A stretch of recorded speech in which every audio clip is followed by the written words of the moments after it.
The sun hung low in the sky that evening, a molten coin slipping behind the jagged silhouette of the mountains.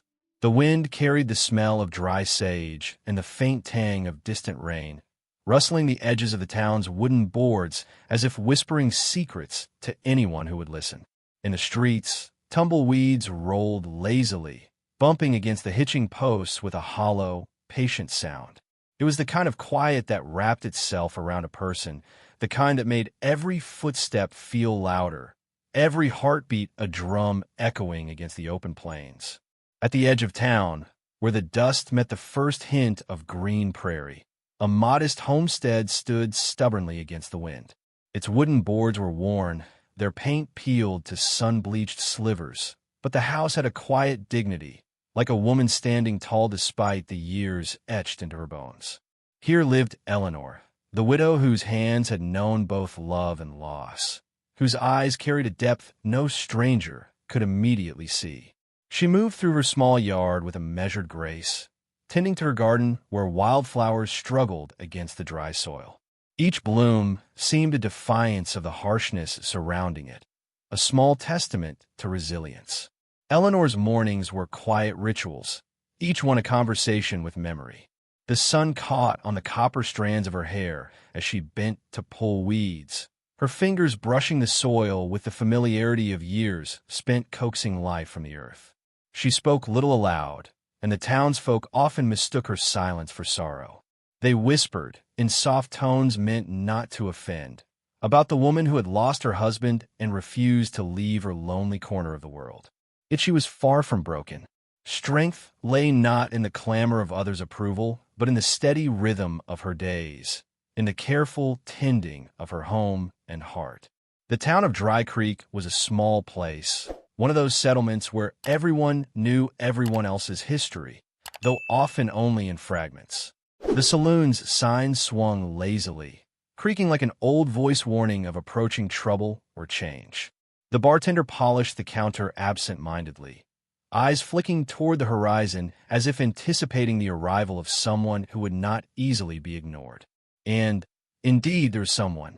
The first time Eleanor saw him, it was in a movement as natural as the wind. He emerged from the dust, a solitary figure stretching tall against the setting sun. He was a man of unusual stature, broad and strong, with shoulders that carried the weight of the world without strain. His hat cast a shadow across his face, hiding the lines that might tell of hardship, but his eyes, calm, observant, patient, hinted at stories untold. The townsfolk called him a lone cowboy, though the word seemed inadequate for the presence he carried, the quiet assurance of a life lived on open plains under open skies. He approached her homestead not with swagger or boast, but with the measured ease of one who knew both his strength and the care it demanded. Eleanor watched him from her garden, suspicion and curiosity warring quietly in her chest.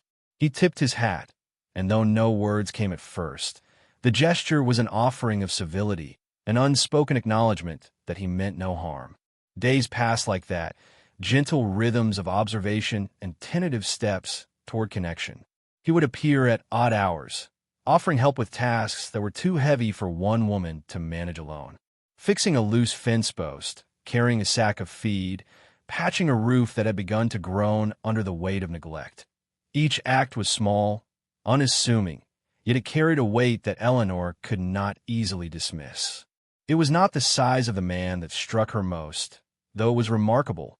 It was the size of his care, the deliberate tenderness in the way he moved through her world without trampling it.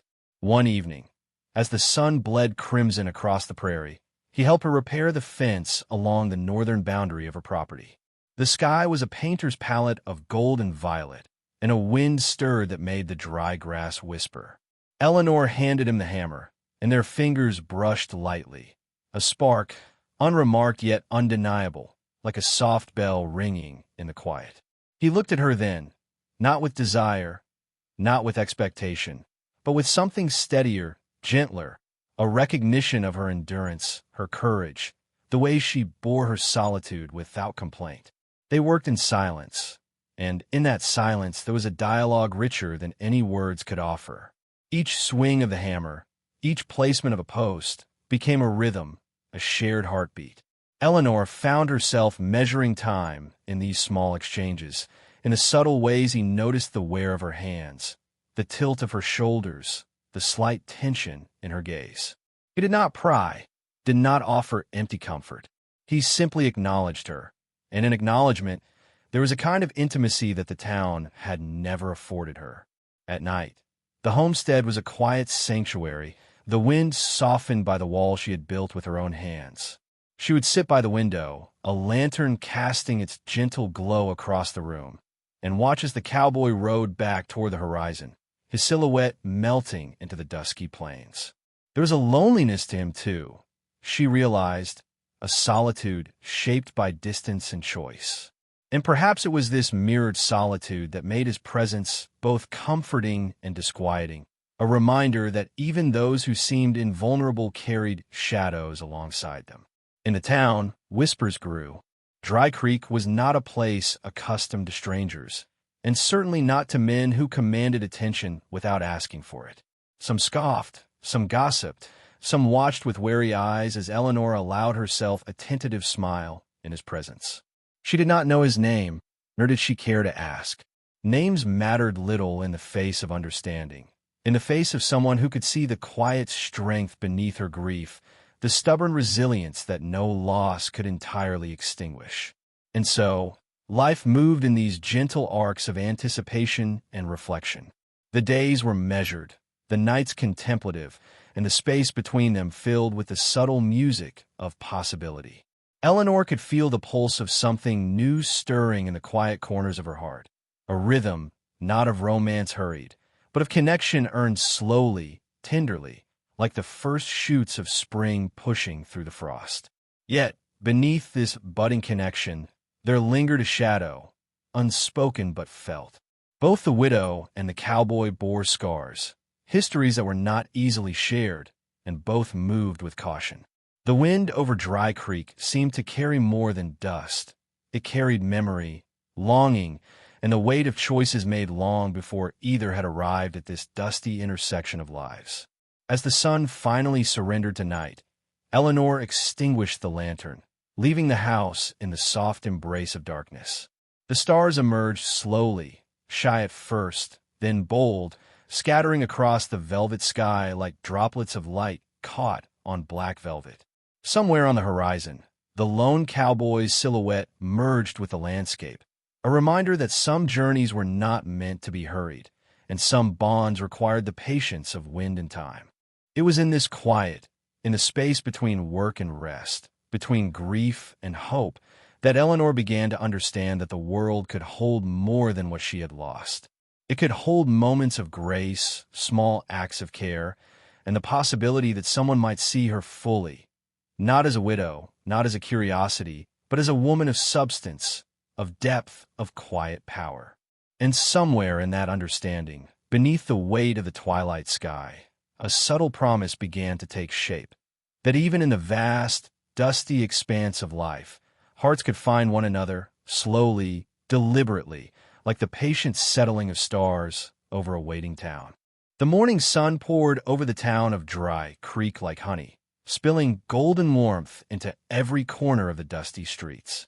The wind had softened, and for the first time in days, the town felt less like a place suspended in waiting and more like a place where life might quietly stir again.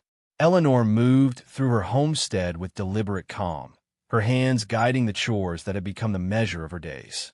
She tended to the animals, feeding the chickens and brushing down the horses, her motions precise, yet almost meditative, as if each act grounded her against memories that still threatened to rise. The sound of hoofbeats approached long before the rider became visible. Eleanor paused, a faint tension tracing the lines of her shoulders, though her expression remained neutral. He appeared then, as he always did, a shadow of quiet strength, tall and unwavering in his saddle. The lone cowboy, a presence that had grown familiar in the rhythm of her days, rode toward the gate with the gentle patience of someone who understood not just how to arrive, but when. Without a word, he dismounted, the weight of his boots pressing into the dry earth. His hat was tipped low, shadowing the calm intensity in his eyes. He carried a bundle of supplies, small but purposeful, as though anticipating tasks before they were even spoken. Eleanor watched him, her own hands still from work, sensing a steadiness in his approach that contrasted sharply with the restless energy of the town beyond her fences. The town itself stirred with a different rhythm. Dry Creek had always been a place of quiet murmurs, but the arrival of the cowboy had set tongues wagging.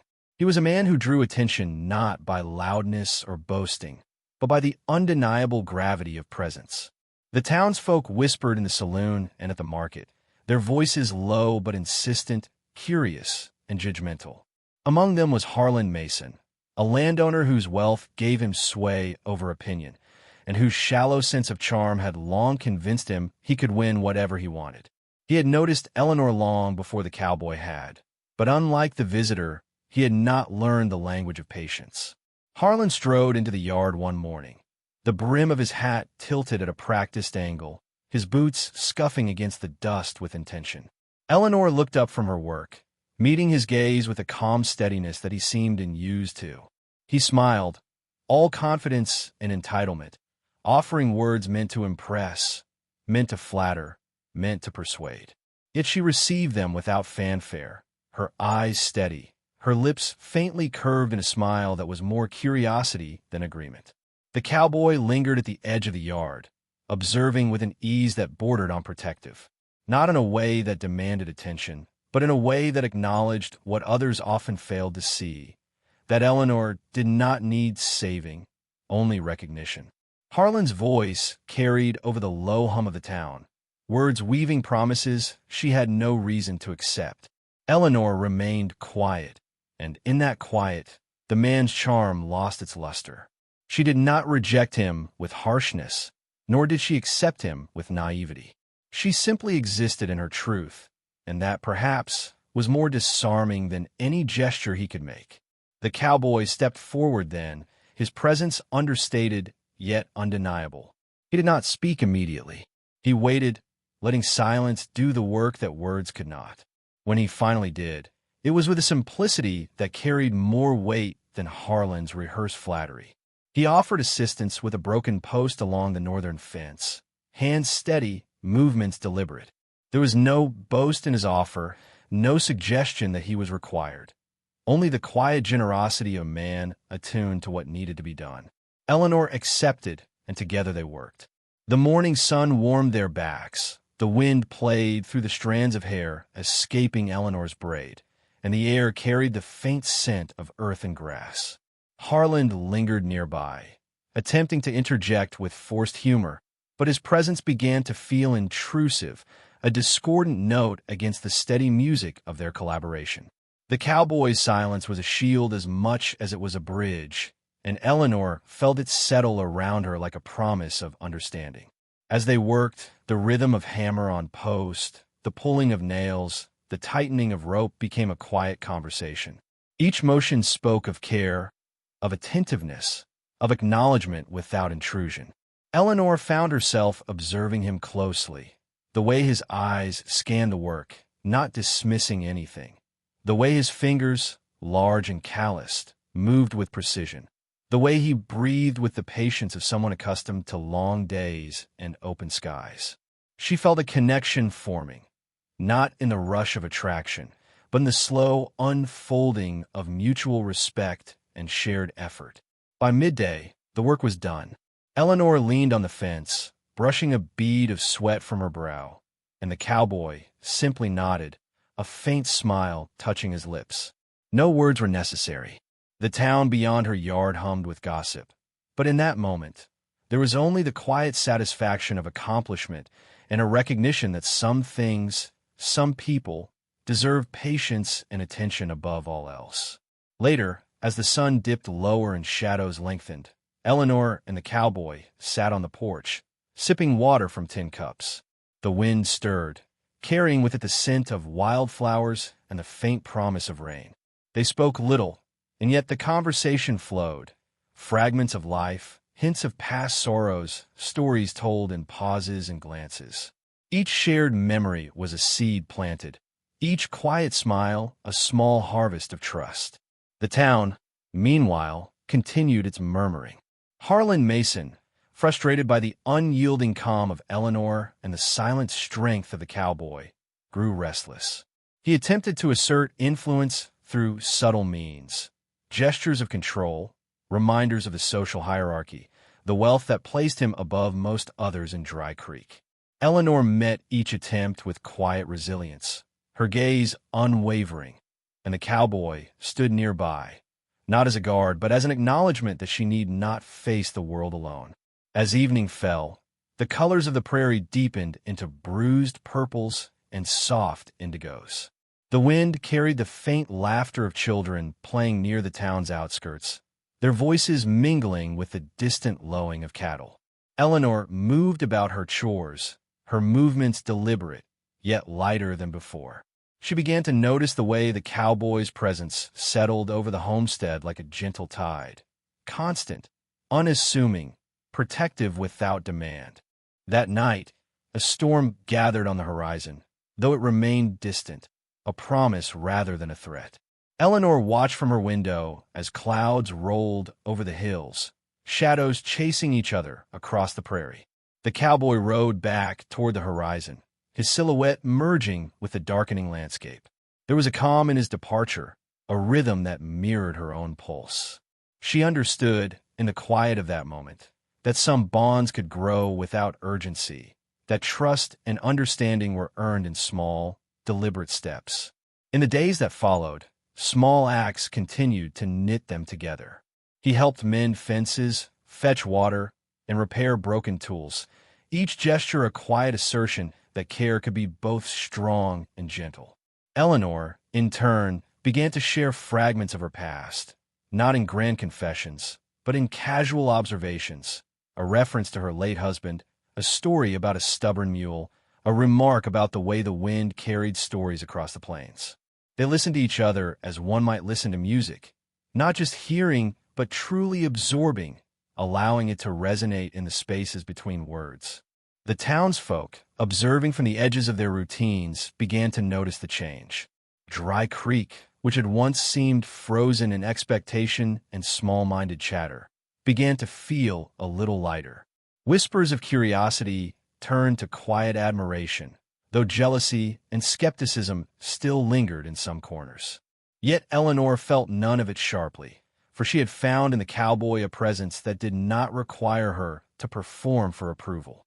She could simply be herself, and that was enough. And so, the days moved with gentle insistence, a rhythm of sun and wind, work and quiet observation.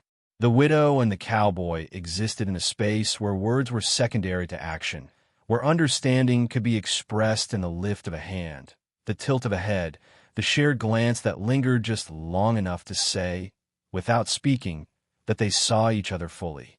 Even Harlan Mason, persistent and impatient, began to sense that the woman he had underestimated would not bend easily, that the man who arrived quietly each day was not one to be brushed aside.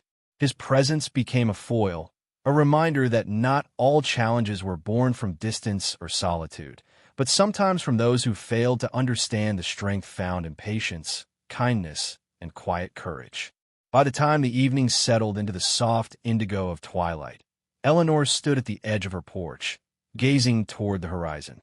Somewhere beyond the fields, the cowboy rode steadily, a silhouette against the fading light.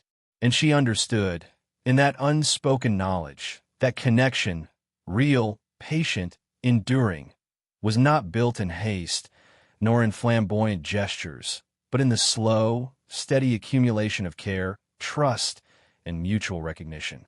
The stars began to appear then, timidly at first, then with greater confidence, scattering across the sky like tiny beacons.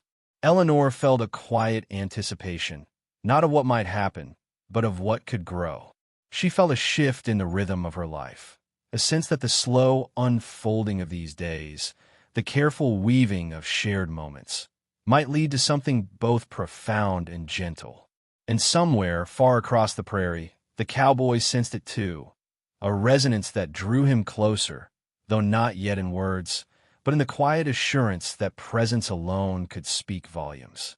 The prairie seemed to hold its breath that afternoon, the sky bruised with clouds heavy and low, as though it carried the weight of unspoken words. Eleanor moved through her homestead with the quiet efficiency of someone accustomed to life's hardships, but there was a subtle tension in her shoulders, an unease that had nothing to do with chores or dust. Even the chickens seemed restless, flitting about the yard with sharp clucks, feathers ruffling against the wind that hinted at the coming storm. The lone cowboy appeared as always, though now his arrival carried a sense of urgency, subtle but undeniable. He dismounted with a smooth grace, boots pressing into the softened earth.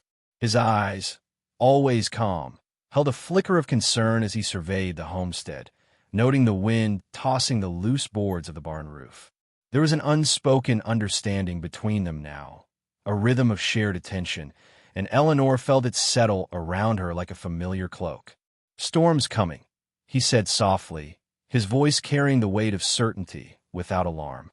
She nodded, continuing her work but aware of his presence at her side.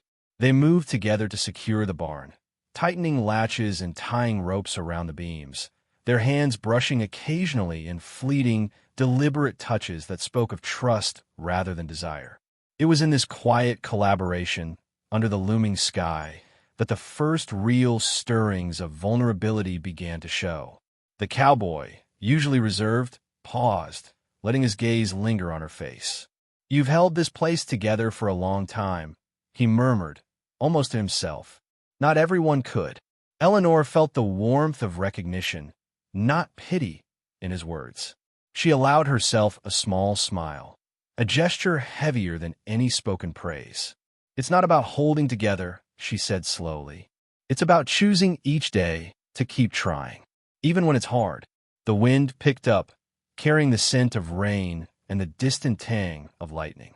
Eleanor glanced toward the horizon, noting the darkening clouds that raced across the hills.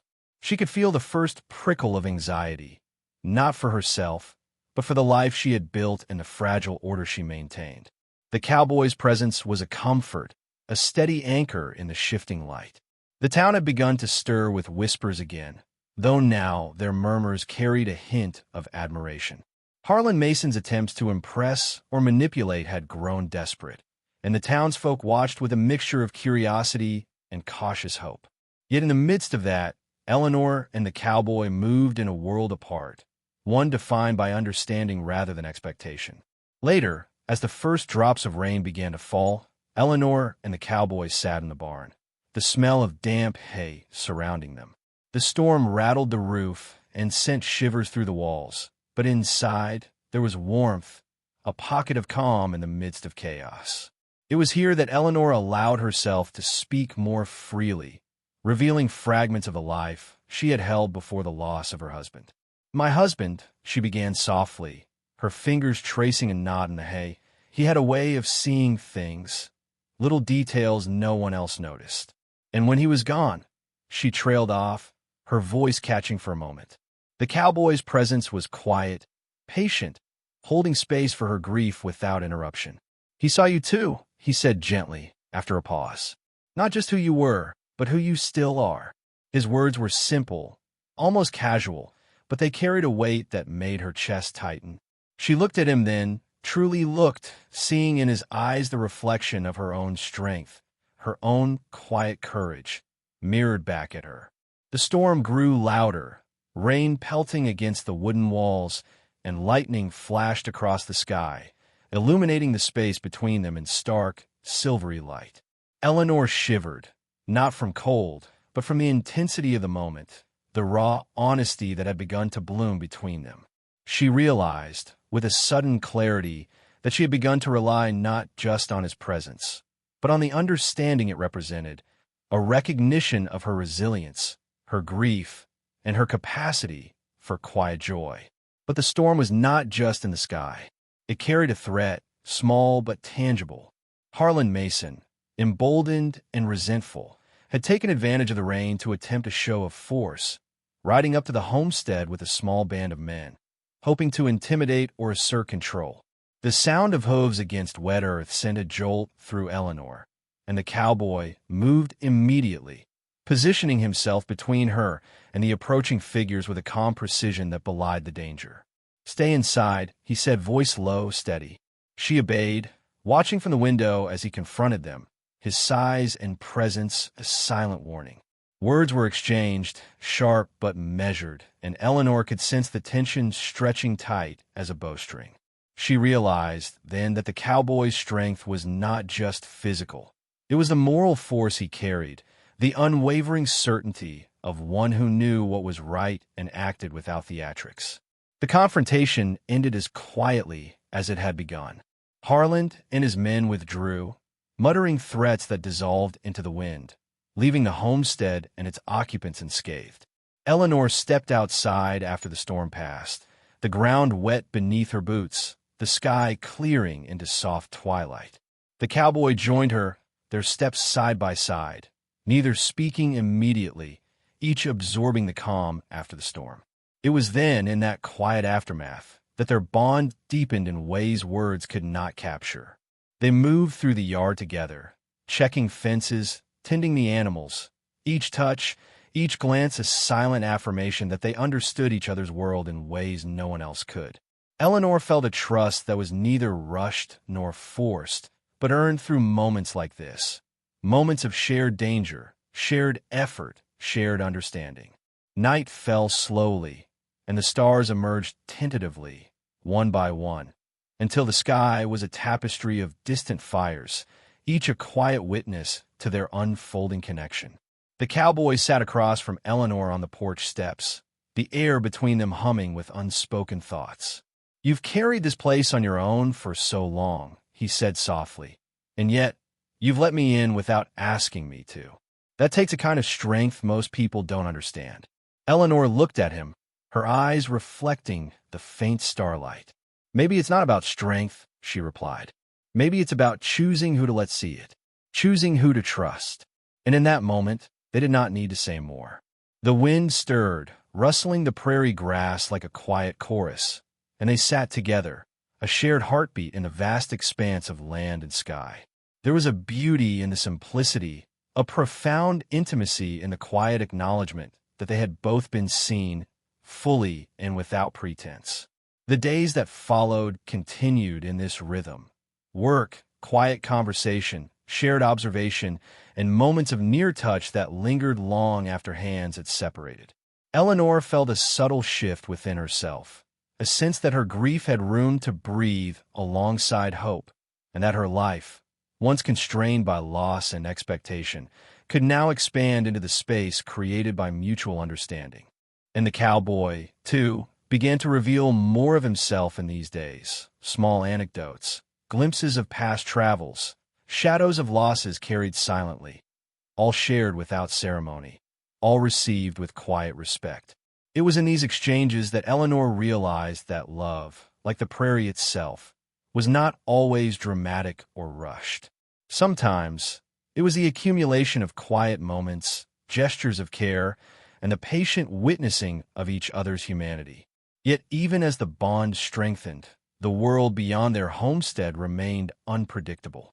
Harlan Mason had not forgotten his slight, nor had the town ceased its scrutiny. Eleanor and the cowboy knew that the true test of connection was not in calm days, but in the ability to weather storms, literal and figurative, together. And they both sensed that such a test was approaching, though neither could yet name it. By the time the moon rose, full and luminous over the prairie, Eleanor and the cowboy stood at the edge of the fields, watching the gentle sway of grass under its silver light. The night carried a promise of quiet understanding, of connection nurtured slowly, of the inevitability that some bonds, once formed, could not be broken by mere circumstance. And somewhere in that quiet, Eleanor felt the first stirrings of anticipation, not born of fear, but of hope. Hope that the journey she had begun alone might now be shared, in steps measured, deliberate, and enduring. The prairie held its breath as dawn crept over the horizon, pale gold spilling across the hills like liquid fire. Eleanor stood on the porch, her hands resting lightly on the railing, eyes tracing the wind-swept horizon. The night had left the world washed clean, the storms passing, leaving puddles that mirrored the sky. Birds stirred in the trees, their songs tentative at first, then stronger, claiming the day as if to say that even the harshest nights could be followed by light. The quiet did not last. Far along the dirt road, the dust rose in a thin, deliberate column. Harlan Mason, relentless and determined, had returned. His horse thundered over the prairie with a force that seemed almost to shake the earth itself, and a small band of his men followed, eager to enforce the superiority his wealth demanded. Eleanor felt a familiar tightening in her chest, but it was not fear. She had faced storms before, literal and figurative, and she knew now that courage was not the absence of fear, but the choice to act despite it. The cowboy appeared beside her, emerging from the shadow of the barn as if summoned by her thought. His presence was immense, yet understated, broad shoulders carrying not just the weight of his body, but the assurance of someone who moved with moral clarity. He did not speak immediately, but his gaze met hers, a silent understanding passing between them.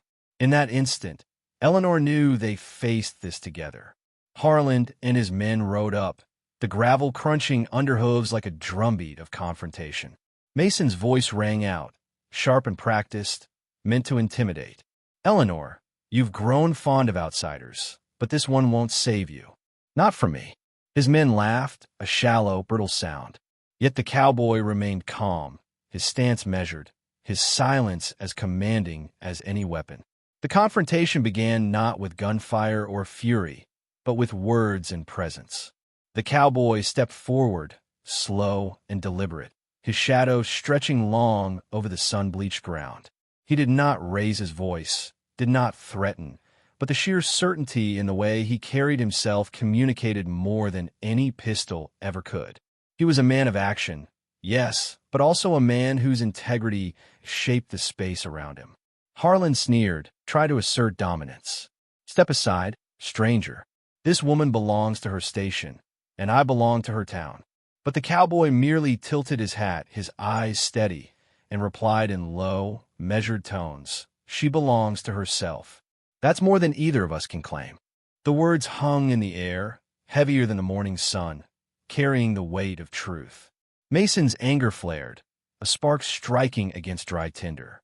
One of his men reached for a weapon, but the cowboy's hand moved with a speed born of years on the open plains, intercepting the motion before it could take shape.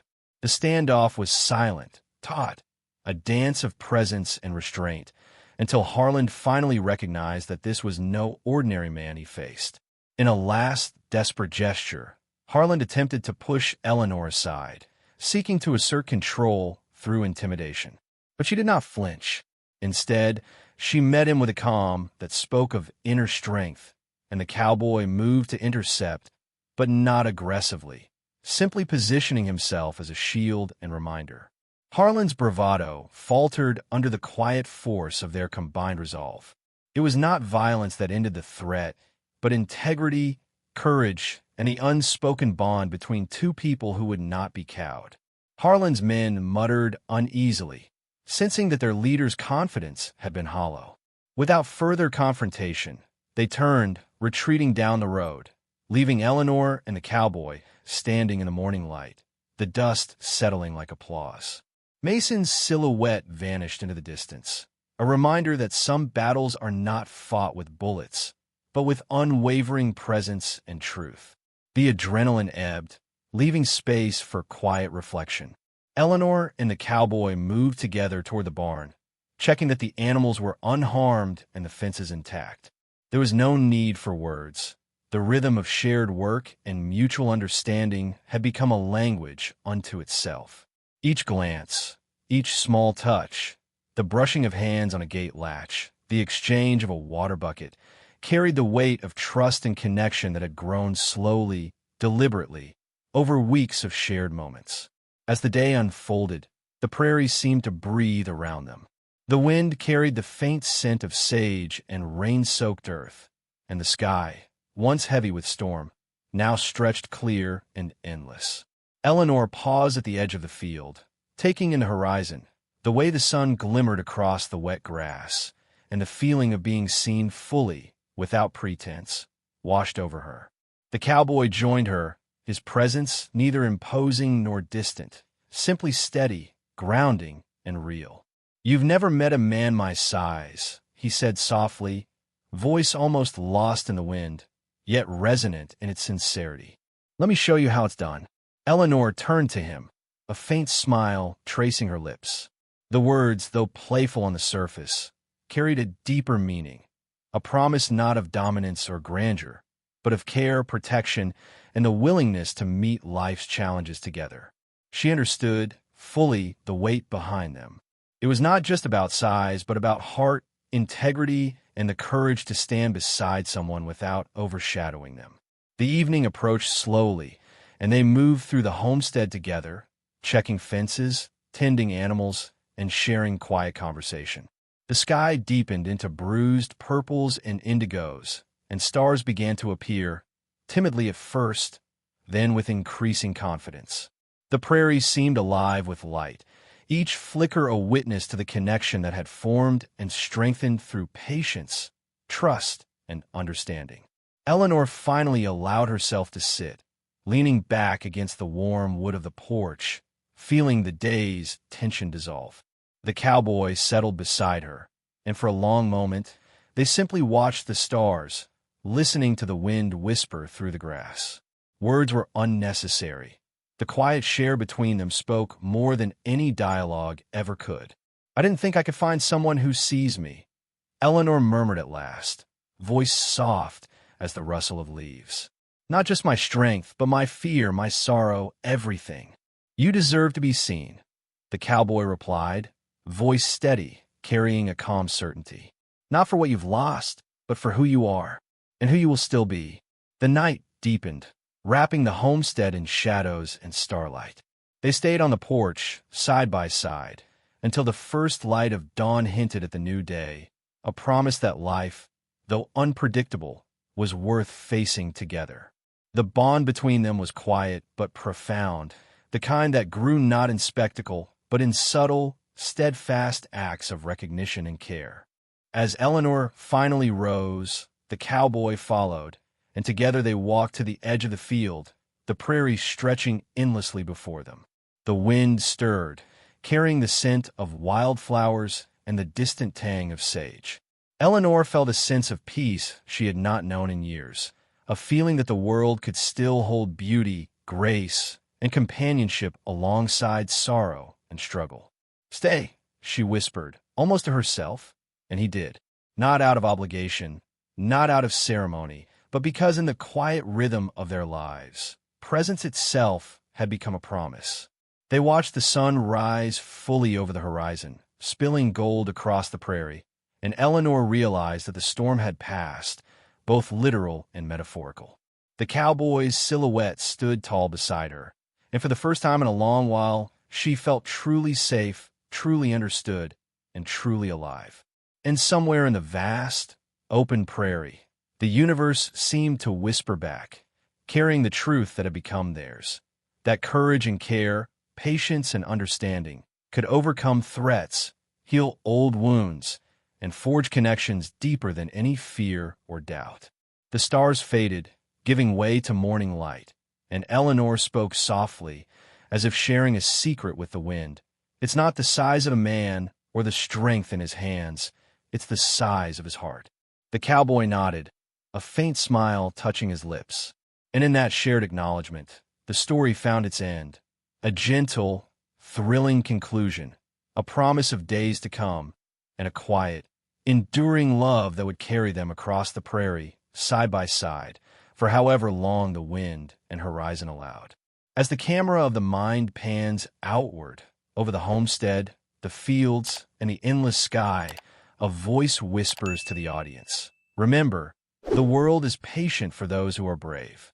See the kindness in others, give trust where it is earned, and never fear to let your heart be seen." Like, comment, and share this story of patience and courage, and tell me, from where are you watching?